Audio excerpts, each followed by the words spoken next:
Today we're going to be talking about a crucial game mechanic in Crown Trick. It's the elemental system and its effects. There are 8 elements in total and each element deals different types of damage. They can also cause various negative status effects. For example, electricity can paralyze and prevent units from performing normal attacks for several turns. The fire element can scorch and deal fire damage based on the percentage of total HP. You will often see different elemental terrain which affects any character that steps on it, except for the ice element which has a chance to cause freezing, and lava which can only deal direct explosive damage. Other elements all cause different negative status effects when triggered. The negative status effects of other elements are all different, so we won't touch them for now. Players can check the information about effects of each element in the game encyclopedia. Making good use of the elements is essential for mastering Crown Trick. Elle can take advantage of elemental debuffs in order to make a more proactive combat approach.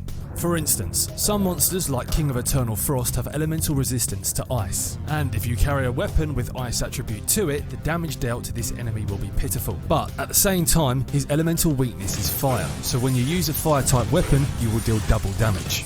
There are additional negative effects you can apply to certain monsters with elemental weaknesses. For example, this healing herb is not a hostile monster, but it can heal others in the room, which can cause problems for Elle in battle. Since it has elemental weakness to poison, we can try using it to see what happens. When the additional negative effect is triggered, a healing herb actually poisons other monsters instead of healing them. With this knowledge, Elle's combat skills have become significantly more dynamic. There are lots of other additional effects like this in the game. We encourage players to experiment and discover it all for themselves. Also, if you want to cause negative status effects on monsters, the best way is to use elemental skills or items. Weapons with elemental attributes usually don't trigger any negative status effects, unless there is a weapon with special aspects to it. In this case, the sword has a wind element attribute and the negative status effect of wind is silence. But in the description, it doesn't say that this weapon can cause any negative status effect. No matter how many times we attack, it can only deal the wind damage and will not trigger the silence effect. In addition, elemental terrain can also be changed and mixed with other elements. For example, if we attack these wind tiles here with the fire element, it will transform into a flame tornado and can also cause additional fire damage. As for the water tiles, if you use fire on it, it will simply vaporize.